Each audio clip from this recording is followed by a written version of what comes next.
Struggling to rename a skill in Namecheap's website builder? In 60 seconds, I'll show you exactly how to change it. Here's the plan. First, we'll open your site in the editor. Then, a few simple clicks, and you'll have that skill title updated to say exactly what you want. Let's jump in.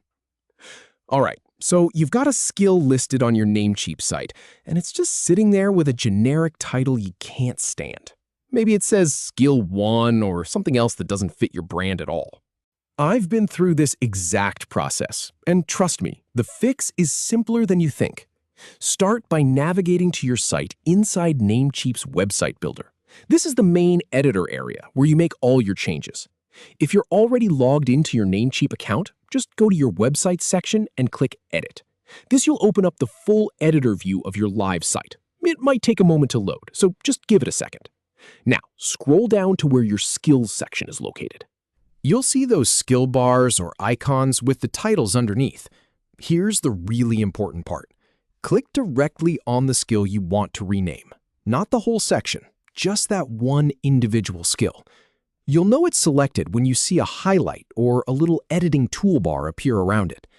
So, now that we've got that skill selected, let's move on to the actual editing. Look for the highlighted area around the skill title itself. It might be a text box or a field that shows the current name. Click directly on that highlighted text. This is where you can type your new title. Just delete the old name and type in something like web design or photography or whatever fits your services. You can also adjust the percentage or rating bar here if you need to, but for now, we're focused on the title. Once you've got it typed exactly how you want it, look for the Continue button. This is how you save the change. Click Continue, and the editor will lock in your new skill title. It's that straightforward. No hidden menus, no complicated settings to dig through. One click, and you're done.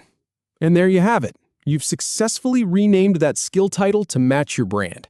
Now you can go ahead and do the same for any other skills you have listed. If this walkthrough helped, give the video a thumbs up, and I'll see you in the next one.